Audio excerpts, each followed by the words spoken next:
ជំរាបសួរនិងសួស្តីទៅដល់បងប្អូនទាំងអស់គ្នានៅក្នុងវីដេអូនេះយើងសិក្សាបន្តទៀតមកដល់ចំណុចទី5ដែលយើងនឹងនិយាយតាក់ទងជាមួយនឹង conditional column អ្វីទៅជា conditional column ហើយគេប្រើសម្រាប់ធ្វើអ្វីអញ្ចឹង conditional column គឺជាមុខងារមួយដែលគេប្រើសម្រាប់ដាក់លក្ខខណ្ឌទៅលើជួរឈរណាមួយដែលមាននៅក្នុង Power Query អញ្ចឹងដើម្បីធ្វើការកំណត់ឬក៏ប្រើប្រាស់ជាមួយនឹង conditional column បានជំហានដំបូងគឺបងប្អូនទាំងអស់គ្នាធ្វើការ transform data ពី Excel ចូលទៅក្នុង Power Query ជាមុនសិនបានអាចប្រើប្រាស់នៅមុខងារមួយនឹងបានអូខេអញ្ចឹងនេះគឺជា data របស់ខ្ញុំតាក់ទងជាមួយនឹងការលក់ទូរស័ព្ទដៃនៅក្នុង data របស់យើងនេះគឺមានរហូតទៅដល់10000ជួរដេកអញ្ចឹងខ្ញុំចង់ធ្វើការកំណត់ទៅលើជួរឈរណាមួយបាទនៅក្នុងតារាងទិន្នន័យរបស់យើងហ្នឹងអញ្ចឹងយើងធ្វើការ transform data ជាមុនសិនណាអូខេអញ្ចឹងខ្ញុំចង់ធ្វើការ transform data ពីក្នុង phone data នេះដាក់ចូលក្នុង file master នេះអញ្ចឹងតើតើជាមួយនឹងការ transform នេះទោះបីជានៅទីតាំងខុសគ្នា folder ខុសគ្នាក៏យើងអាចធ្វើការ transform បានដែរមិនចាំបាច់ថាតតែនៅក្នុង folder តែមួយទេអញ្ចឹងខ្ញុំបើកតើតើជាមួយនឹង file master របស់ខ្ញុំគឺអត់មានអីទាំងអស់អញ្ចឹងខ្ញុំចង់ធ្វើការ transform data ពីក្នុងនេះយកមកដាក់នៅក្នុង file master នេះជំហានដំបូងគឺខ្ញុំចូលមកកាន់ data tab ហើយខ្ញុំចូលមកកាន់ពាក្យថា get data ខ្ញុំយកពាក្យថា from file ខ្ញុំយកពាក្យថា from excel workbook អញ្ចឹងសូមចាំបន្តិចណាបើសិនជា data យើងមានច្រើនអញ្ចឹងការ get ក៏ slow ទៅតាមនឹងដែរអូខេខ្ញុំចូលមកកាន់ចំណុចទី5ចុចកន្លែងនេះមកយើងចុចពាក្យថា import អូខេអញ្ចឹងវាកំពុងតែធ្វើការ connect ទៅកាន់ data របស់យើងហើយសូមចាំបន្តិចអូខេអញ្ចឹងនៅក្នុង navigator នេះយើងមានតកតងជាមួយនឹង file តែមួយទេហើយ file មួយហ្នឹងក៏មាន sheet តែមួយដែរបាទគឺជា sheet data នេះបងប្អូនចុចលើ sheet data ហ្នឹងទៅអូខេសូមចាំបន្តិចវា review ហើយបងប្អូនចុចពាក្យថា transform data បាទនៅពេលយើងចុច transform data វាចាប់ផ្ដើមធ្វើការ process ជាមួយនឹង query ហើយនឹងធ្វើការយកទិន្នន័យទាំងអស់ហ្នឹងដាក់ចូលទៅក្នុង Power Query ហើយសូមចាំបន្តិចបងប្អូនទាំងអស់គ្នាអូខេអញ្ចឹងយើងចូលមកកាន់ផ្ទាំង Power Query Editor អូខេនេះគឺជា data របស់យើងបើសិនជាបងប្អូនអត់ចង់ឲ្យបង្ហាញកន្លែងនេះទេបងប្អូនចូលមកកាន់ពាក្យថា View ហើយបងប្អូនដោះទៅជាមួយនឹង column quality នេះបាទប៉ុន្តែចំពោះ Excel បងប្អូនទាំងអស់គ្នា2019អត់មានទេណាទៅជាមួយនឹងកន្លែងហ្នឹងអូខេអញ្ចឹងតកតងជាមួយនឹងតារាងទិន្នន័យរបស់យើងនេះយើងមាន date order sale name គឺចង់សំដៅទៅលើអ្នកលក់ customer name គឺចង់សំដៅទៅលើអ្នកទិញ province នេះគឺចង់សំដៅទៅលើទីតាំងរបស់អ្នកទិញគាត់នៅខេត្តណាយើងមានតកតងជាមួយនឹង order ID បាទតកតងជាមួយនឹង product name បាទគឺតកតងជាមួយនឹងផលិតផលដែលយើងលក់ហ្នឹងគឺជាទូរស័ព្ទដៃស៊េរីទូរស័ព្ទដៃយើងមានតកតងជាមួយនឹង price គឺចង់សំដៅទៅលើតម្លៃរាយយើងមាន QTY បាទចំនួននៃការលក់យើងមាន total តកតងជាមួយនឹងតម្លៃសរុបនៅក្នុងហ្នឹងអញ្ចឹងយើងចង់ធ្វើការដាក់លក្ខខណ្ឌទៅលើជួរណាមួយនៅក្នុង data របស់យើងហ្នឹងអញ្ចឹងឧទាហរណ៍នៅក្នុងនេះគឺខ្ញុំសូមធ្វើការដាក់លក្ខខណ្ឌទៅលើ province នេះលក្ខខណ្ឌទៅលើ province ថាបើសិនជាអ្នកដែលគាត់ទិញនៅក្នុងខេត្តកតាគឺបញ្ចុះតម្លៃ 10% គ្រប់ device ទាំងអស់គ្រប់ប្រភេទ product name ទាំងអស់បាទអញ្ចឹងដើម្បីធ្វើការកំណត់លក្ខខណ្ឌទៅលើជួរណាមួយបងប្អូនចុចទៅលើជួរហ្នឹងក៏បានឬមួយក៏មិនបាច់ចុចក៏បានដែរអត់អីទេណាចាំយើងរើសក្រោយក៏បានដែរបន្តមកទៀតបងប្អូនចូលមកកាន់ពាក្យថា add column បងប្អូនយកពាក្យថា conditional column នេះអូខេអញ្ចឹងដល់ពេលយើងចុចទៅលើ conditional column វានឹងចេញផ្ទាំងមួយដើម្បីបងប្អូនទាំងអស់គ្នាធ្វើការដាក់លក្ខខណ្ឌអញ្ចឹងដូចជារូបមន្ត if អញ្ចឹងអត់មានអីខុសគ្នាទេបងប្អូនទាំងអស់គ្នាណាបាទអញ្ចឹងបើសិនជារូបមន្ត if មិនគឺដំណើរការតកតងជាមួយនឹងការដាក់លក្ខខណ្ឌគឺអញ្ចឹងដែរអូខេអញ្ចឹងកន្លែងនេះគឺជា new column name new column name ហ្នឹងគឺចង់សំដៅទៅលើបាទជួរឈរថ្មីមួយទៀតនៅពេលយើងចុចពាក្យថា OK នេះអញ្ចឹងនៅពេលយើងចុចពាក្យថា OK វានឹងបង្កើតតកតងជាមួយនឹងជួរឈរមួយទៀតបាទឬក៏ column ថ្មីមួយទៀតអញ្ចឹងនៅក្នុងនេះគឺខ្ញុំដាក់ថា discount ហើយតកតងជាមួយនឹងកន្លែងនេះគឺជាលក្ខខណ្ឌអញ្ចឹងយើងមាន4ប្រអប់ណាមាន4ប្រអប់នៅក្នុងហ្នឹងអូខេប្រអប់ទី1នេះគឺចង់សំដៅទៅលើជួរឈរដែលបងប្អូនទាំងអស់គ្នាចង់ដាក់លក្ខខណ្ឌបងប្អូនចង់ដាក់លក្ខខណ្ឌទៅលើគេចង់ដាក់លក្ខខណ្ឌទៅលើ province បាទខេត្តកណ្ដាលបញ្ចុះតម្លៃ 10% មិនអញ្ចឹងយើងចុចកន្លែងនេះមកយើងរើសមកយើងរើសយកពាក្យថា province ណាអញ្ចឹង province នៅក្នុងនេះគឺជា operator គឺជាលក្ខខណ្ឌនៃការប្រៀបធៀបឬក៏សញ្ញាប្រៀបធៀបនៅក្នុងនេះគឺយើងមានច្រើនទី1គឺ equal ហ្នឹងគឺចង់សំដៅទៅលើតម្លៃស្មើហើយ equal នេះគេប្រើជាមួយទិន្នន័យជាលេខការបរិច្ឆេទឬក៏ម៉ោងហើយគេប្រៀបធៀបជាលក្ខខណ្ឌស្មើហើយបន្តទៀតគឺ does not equal គឺចង់សំដៅទៅលើលក្ខខណ្ឌមិនស្មើនេះមិនស្មើគឺគិតទៅលើតម្លៃលេខហើយបន្តទៀតគឺ begin with នេះគឺចង់សំដៅទៅលើតម្លៃដែលចាប់ផ្ដើមយកតម្លៃដែលចាប់ផ្ដើមមកប្រៀបធៀបឧទាហរណ៍ province របស់យើងនេះ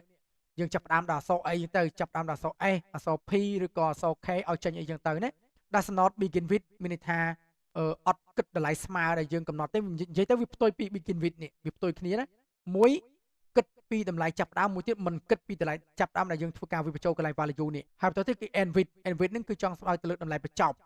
បាទតម្លៃបញ្ចប់វាគិតទៅតាមណាវាគិតទៅតាមកន្លែង value ដែលយើងធ្វើការវិបញ្ចូលនៅក្នុងប្រអប់ទី3នេះបើថាបើសិនជាបងប្អូនវិបញ្ចូលអក្សរ E ចេះតើតើជាមួយនឹង Nvidia នេះវាគិតថាចុងបញ្ចប់នៃអក្សរ E ហ្នឹងគឺមានអីខ្លះវាយកអាចុងបញ្ចប់នៃអក្សរ E ហ្នឹងយកមកដាក់លក្ខខណ្ឌអញ្ចឹងទៅហើយបន្តទៀតគឺ Dashnode Nvidia មានថាយើងកំណត់លក្ខខណ្ឌមិនចុងក្រោយនៃតម្លៃយើងវិបញ្ចូលហើយ content នេះគឺស្តៀងជាមួយនឹង equation ដែរគឺសម្រាប់ធ្វើការកំណត់ទៅលើលក្ខខណ្ឌស្មើប៉ុន្តែ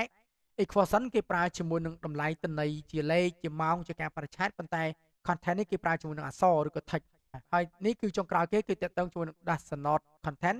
តម្លៃមិនស្មើចឹងទៅបាទវាអាចប្រៀបធៀបជាមួយ Dashnode equal បានអូខេប៉ុន្តែអ្វីដែលយើងចង់បានគឺតកតងជាមួយនឹង content គឺយើងកំណត់ទៅលើ province មិនចឹងគឺជាអក្សរហើយកន្លែងនេះគឺជាលក្ខខណ្ឌដែលយើងដាក់អានេះគឺជាជួរលក្ខខណ្ឌអានេះគឺជាការប្រៀបធៀបអានេះគឺជាលក្ខខណ្ឌអាមួយជួរលក្ខខណ្ឌអាមួយលក្ខខណ្ឌខណ្ឌយើងថាកណ្ដាលប្រសិនបើ province នឹងស្មើ content ស្មើជាមួយកណ្ដាលណា province ស្មើជាមួយនឹងកណ្ដាលឬក៏ជួរ province ស្មើជាមួយនឹងខេត្តកណ្ដាលចង់ឲ្យចេញអី output នេះមានថាចង់បោះតម្លៃចេញឥឡូវខ្ញុំចង់ឲ្យចេញ$10ហើយនេះគឺ L មានថាលក្ខខណ្ឌផ្ទុយពីឥឡូវនេះបើសិនបើខុសពី province បើសិនជាខុសពីខេត្តកណ្ដាលចង់ឲ្យចេញអីអញ្ចឹងបាច់ចង់ឲ្យចេញអីគឺចង់ឲ្យចេញទៅទេតែម្ដងឬមួយក៏យើងអាចដាក់លេខ0ក៏បានដែរមានថាបើសិនជាខុសពីខេត្តកណ្ដាលហ្នឹងចង់ឲ្យចេញគេចង់ឲ្យចេញ0ហ្នឹងទៅយើងដាក់លេខ0ក៏បានដែរហើយបន្តទៀតបងប្អូនចុចពីថាអូខេមកបាទបងប្អូនអូខេនេះខេត្តកណ្ដាលបាទខេត្តកណ្ដាលគឺវានឹងចេញតាក់ទងជាមួយនឹង$10អញ្ចឹងទៅបងប្អូនអាចស្គាល់មកបាននេះបាទអញ្ចឹងអ្នកដែលរស់នៅខេត្តកណ្ដាលបាទហើយយើងមើលទៀតនេះខេត្តកណ្ដាលនេះយើងអស់មកអូខេឃើញ10ហើយអាហ្នឹងគឺជាការដាក់លក្ខខណ្ឌណាអញ្ចឹងតើតើមួយការដាក់លក្ខខណ្ឌយើងអាចដាក់លក្ខខណ្ឌ2បានឧទាហរណ៍ថាបើសិនជាតេតិជនរបស់យើងនឹងនៅខេត្តកណ្ដាលហើយតើតើជាមួយនឹង customer នឹងឈ្មោះណាមួយអញ្ចឹងទៅតើតើជាមួយនឹង surname ឈ្មោះណាមួយអញ្ចឹងទៅគឺយើងអាចកំណត់2លក្ខខណ្ឌបានឥឡូវខ្ញុំសូមធ្វើការ clear ចោលបាទអូខេយើងធ្វើការកំណត់2លក្ខខណ្ឌវិញអញ្ចឹងកំណត់2លក្ខខណ្ឌក៏បានដែរបងប្អូនអាចចុចទៅលើ column ណាមួយបងប្អូនយកពាក្យថា conditional column អូខេអញ្ចឹងនៅក្នុងនេះគឺខ្ញុំកំណត់ទៅលើ2ទី1គឺខ្ញុំកំណត់ទៅលើ surname ហើយទី2គឺខ្ញុំកំណត់ទៅលើ province មានន័យថា surname ហ្នឹងបើសិនជាគាត់អ្នកលក់ហ្នឹងជាឈ្មោះអីចឹងទៅឈ្មោះច័ន្ទចឹងទៅហើយរស់នៅខេត្តសៀមរាបចឹងទៅឲ្យបញ្ចុះតម្លៃ$10ចឹងទៅណាយើងអាចកំណត់ចឹងបានអញ្ចឹងយើងដាក់លក្ខខណ្ឌទី1នេះ if នេះគឺលក្ខខណ្ឌទី1នេះមកជួរនេះគឺមកលក្ខខណ្ឌមកជួរមកលក្ខខណ្ឌអញ្ចឹង if បាទយើងដាក់លក្ខខណ្ឌទី1បើសិនបើ surname របស់យើងហ្នឹងបាទយើងយកទៅជាមួយនឹង content មានន័យថាយើងប្រៀបធៀបទៅលើឈ្មោះចឹងយើងគិតជា text បាទបើស្មើជាមួយនឹងគេស្មើជាមួយនឹងឈ្មោះច័ន្ទចុះបាទមាននេះច័ន្ទហ្នឹងមិនចឹងច័ន្ទអូខេហើយកន្លែងនេះយើងឲ្យចេញឲ្យគេ$10ចុះណាហើយយើង add មួយទៀតមកដាក់លក្ខខណ្ឌទៀតមកខ្ញុំសុំដាក់តែមកជួរទេឥឡូវខ្ញុំយក surname ដែរបាទហើយយើងយកតែទៅជាមួយ content ប៉ុន្តែបើសិនជាមិនស្មើជាមួយនឹងឈ្មោះហ្នឹងទេស្មើជាមួយឈ្មោះនីតាស្មើឈ្មោះនីតាវិញឲ្យបញ្ចុះបាទ$15អញ្ចឹងទៅកន្លែងនេះយើងអាចប្រើជួរទៅមួយក៏បានយើងអាចប្រើជាមួយនឹង province មួយទៀតក៏បានដែរយើងអាចដាក់លក្ខខណ្ឌ2 3ក្នុងពេលតែមួយក៏បានដែរឥឡូវខ្ញុំដាក់មួយទៀតចេះឥឡូវខ្ញុំអត់គិតទៅលើ surname ទេខ្ញុំគិតទៅលើ province វិញក៏បានដែរហើយយើងយកទៅជាមួយនឹង content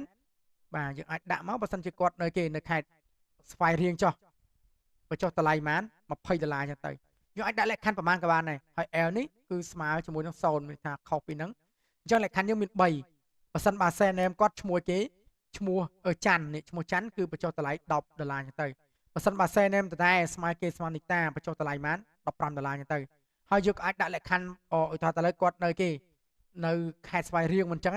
បាទអញ្ចឹងបញ្ចុះតម្លៃ$20អញ្ចឹងទៅយើងអាចដាក់ប្រមាណលក្ខខណ្ឌក៏បានដែរហើយបើសិនជាផ្ទុយពីហ្នឹងចង់ឲ្យចេញគេចង់ឲ្យចេញទៅទេយើងដាក់ទៅទេចេញមកបើចង់ឲ្យបាន0 0ចេញមកណាហើយយើងចុចពាក្យថាអូខេទៅអូខេអញ្ចឹងបងប្អូនអាចមើលបាននេះបាទមាន15មាន10អញ្ចឹងទៅឥឡូវយើងសាកយកមក compare មើលរបស់យើងមើលឥឡូវទៅថាឥឡូវ15ជួរទី2នេះវាត្រូវជាមួយគេនេះវាត្រូវជាមួយគេនេះបាទនីតាមិនអញ្ចឹងសំណួរសួរថានីតា15អត់ឥឡូវយើងចុចកន្លែងសញ្ញាខ្វែងនេះsorry សញ្ញាកងចក្រនេះដើម្បីមើលបាទនេះនីតា15ណាបាទអូខេអញ្ចឹងការដាក់លក្ខខណ្ឌគឺដូចយើងប្រើប្រាស់រូបមន្ត if អញ្ចឹងបងប្អូនចង់ដាក់យ៉ាងម៉េចក៏បានដែរស៊ីសងទៅលើការកំណត់បងប្អូនទាំងអស់គ្នាហើយវាលឿនទេបងប្អូនលឿនណាលឿនហើយវាចេញតាក់ទងជាមួយនឹង column ថ្មីយើងអូខេអញ្ចឹងតាក់ទងជាមួយនឹងការប្រើប្រាស់ conditional column គឺសូមបង្ហាញ